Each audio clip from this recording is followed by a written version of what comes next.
Hello, all you advocacy animals. My name is Kona, and I am speaking from our office here at Disability Rights Montana in Helena. And just wanted to wrap back on a few things that happened over the last week.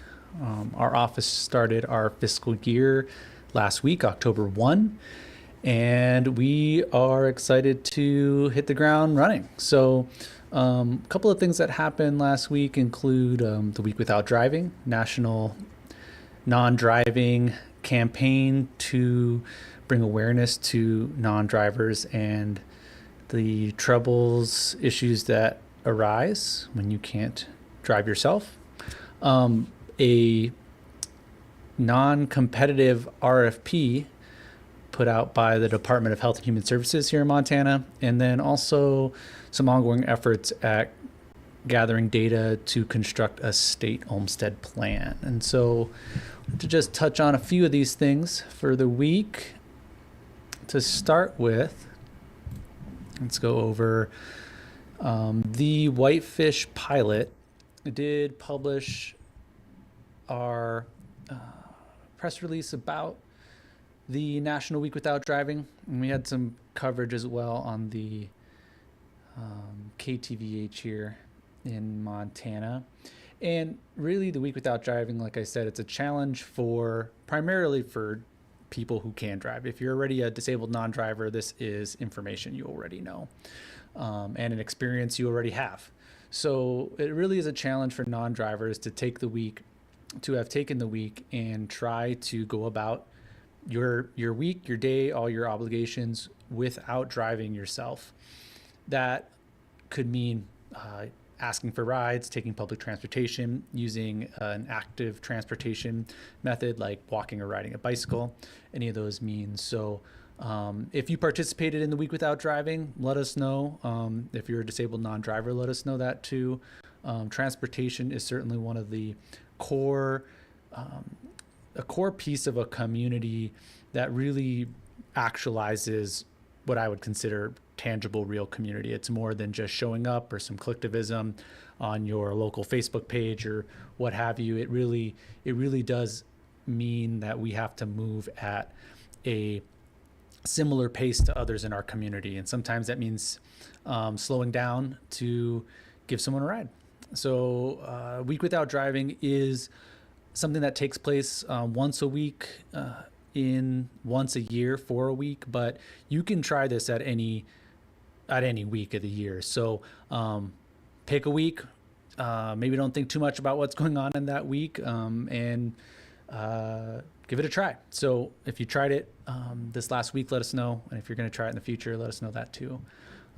So there's a National Week Without Driving website.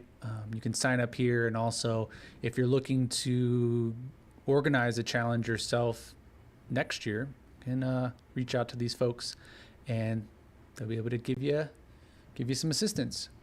The next piece is this non-competitive RFP. State prepares to contract for care of discharged Warm Springs patients, state prison inmates, which are two distinct groups of people. The Giaforte administration has tapped a Connecticut-based company to take on, quote, difficult to place, end quote, populations in state custody. And so I just want to bring up this RFP here from the Department of Health and Human Services. Charlie Brereton is the director of DPHHS, Governor Giaforte, Montana's governor.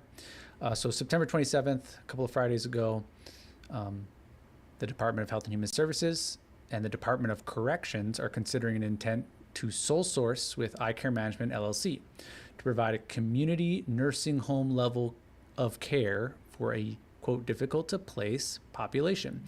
I also want to pause right there because I just want to clear something up here. Community nursing home level of care. A nursing home is not a community setting. It is a building for itself. Some people would consider that an institution of sorts. So just because the word community is here doesn't necessarily mean it's really integrated into the community. And I think that's a key part is it integrated? If you were to take a building and plop it down in the middle of a community, it doesn't necessarily mean it is part of that community. You know, for example, if you were to take Montana State Hospital and pick it up and set it down in the middle of Billings, but you did not change anything about how the hospital operated, any of its policies, if you didn't update anything else about it, it's difficult to say that that is in community. It just happens to be surrounded by community at that point. So just want to raise that as a point of little discrepancy there, this idea of community nursing home level of care. And so you can reread this. Montana Free Press is the folks that published an article, but this is the actual document from DPHHS. It's just interesting. This is, again, not a request for competitive proposals. So they're just saying, we're going to do this if we want. A determination by the state not to compete this proposed purchase based upon responses to this notice is solely within the discretion of the state. If evidence presented reveals that more than one source is available to provide the product or service, the state may issue a competitive solicitation. If no evidence is presented in the timeframe specified, the state may proceed to award a contract to iCare Management LLC. And so the actual article that was written by Montana Free Press has a lot of organizations quoted in it. Our executive director was quoted in it, talking about why the hurry.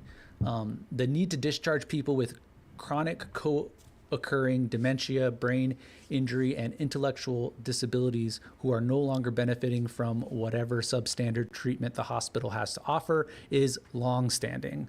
Why is there a rush today to push a sole source contract to a specific institutional provider? And that is one of our largest questions. Montana State Hospital is one of the areas that may be regarded as having overpopulated, more people there than can be cared for, more people trying to get in or being committed there. No one's trying to get into the Montana State Hospital, but they're being committed there. And so, yeah, why the rush to have this non-competitive RFP? And I would encourage folks to read the rest of this. I won't read the rest of it word for word here, but the links to this are in the description for this video. So yeah, some concerns here around grouping folks together, around institutionalization, around trading one institution for another. So and then the next thing I want to just move to is the Rural Institute of Montana, which is part of the University of Montana, and their work with the state of Montana to gather data to put together an Olmstead plan. If you're not familiar who Olmstead is, or the Olmstead decision, it was something that happened in the 90s, late 90s. We actually have a copy of it here, a zine on that exact thing. If you want a copy of this zine, feel free to get one in the link below. We'll get you sent out a copy. But Olmstead was one person, Tommy Olmstead, and he was the, similar to how Montana has a Department of Health and Human Services, Georgia, the state of Georgia also had a Department of Health and Human Services. At the time, Tommy Olmstead was the commissioner of that department in Georgia, and he was actually the person on the other side of this decision. The two people that we are most concerned with here are the two people that were looking to live independently. So it'd be Elaine Wilson and Lois Curtis, and that's who is picture is here on the front of our zine. That's Lois Curtis, and they are two people with disabilities that were looking to live independently. So one of the places to start, I think, for us here at Disability Rights Montana is really to start with the words that are being used for this plan. An Olmstead plan is the opposite of what we would want, which is the Lois Curtis and Elaine Wilson plan, which is for independent living.